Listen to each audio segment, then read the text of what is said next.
as an individual person, President Hoover was by no means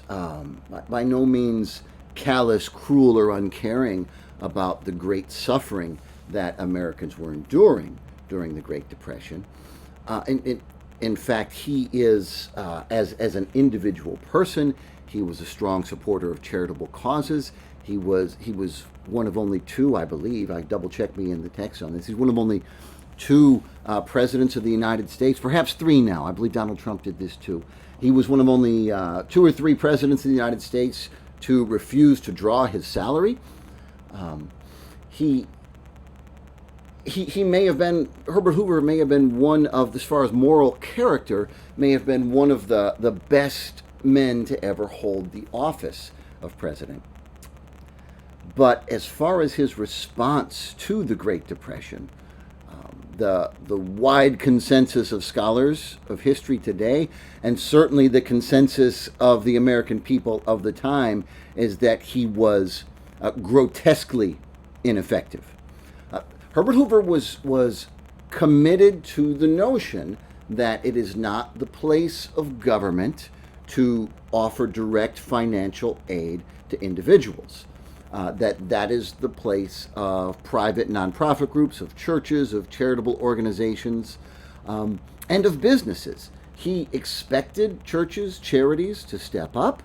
He expected businesses to step up and do the conscientious thing, and perhaps even take a bit of a loss by continuing to employ people. He believed in the volunteer spirit of the American people, and so his approach to trying to bring aid during the Depression was an approach known as volunteerism. And the very next video we'll watch in the playlist will tell you about volunteerism. The fact of the matter is, it simply wasn't enough. There are other points of view on Herbert Hoover, and after the lesson is over, as a bonus video, one of the things I'll share with you is an alternate take on Herbert Hoover's performance. But the scholarly consensus is that what Hoover did was not nearly enough, and that he seems to have let his political ideology, his very conservative government stays out of the private industry, keep the hands off of business, let the market fend for itself, and the market will correct itself. And the scholarly consensus is that, at very least in a time of grave emergency like the Great Depression, it was not nearly enough. To get a little taste of what life was like, the type of suffering. This is a section, an excerpt from the OpenStax textbook. People were destitute and ultimately starving. Families would first run through any savings if they were lucky enough to have any. Then the few who had insurance would cash out their policies. Cash surrender payments of individual insurance policies tripled in the first 3 years of the Great Depression, with insurance companies issuing total payments in excess of $1.2 billion in 1932 alone. When those funds were depleted, people would borrow from family and friends, and when they could get no more, they would simply stop paying rent or mortgage payments. When evicted, they would move in with relatives whose own situation was likely only a step or two behind. The added burden of additional people would speed along that family's demise, and the cycle would continue. This situation spiraled downward and did so quickly. Over 50,000 New York citizens were homeless by the end of 1932.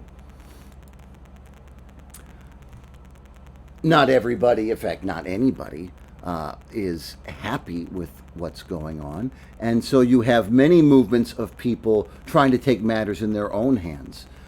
When begging Hoover's government to intervene and offer some assistance didn't help, you see movements of laborers, of veterans trying to gain public attention to their cause through protests and trying in vain, it turns out, to get Herbert Hoover to change his policy and to reach in and help the people.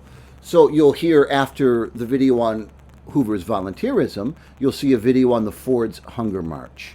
This is a mass march of laid-off automotive workers protesting, trying to get their jobs back with Ford Motor Company, and you'll see that ends not only with them not getting their jobs back, but with many of them being massacred. After that, you'll see a video on the Bonus Army, one of the most disgraceful episodes in American history. These are the Bonus Army. These are retired World War I veterans, and they were promised a cash pension once they reached a certain age, and they hadn't reached that age yet. But in this emergency, they said, "Look, just many of us are wounded from our service in the war. You greeted us as heroes when we came back from the war. The money's been promised us anyway. Just give it to us. Just give it to us." Hoover turns the active duty military on the protesting veterans in one of the most shameful episodes in American history. You'll see all about that in the Bonus Army video. And then the next video that you'll see is an excerpt from one of Herbert Hoover's campaign speeches in 1932. As he's running for re-election, President Hoover seems utterly oblivious. He still is promising better times ahead if we just keep on going down the road we're traveling. Fact of the matter is, by the 1932 election, Hoover was hated by many in the United States. He didn't cause the Depression, but his failure to respond meaningfully, as is assessed by the consensus of historians, just amplified and drug out the suffering of people, or at very least, uncontroversial should be the fact that the people experienced their suffering as being drug out by Hoover's inaction. Hoover really didn't stand a chance. You'll get a taste of one of his campaign speeches, and then I will be back with you.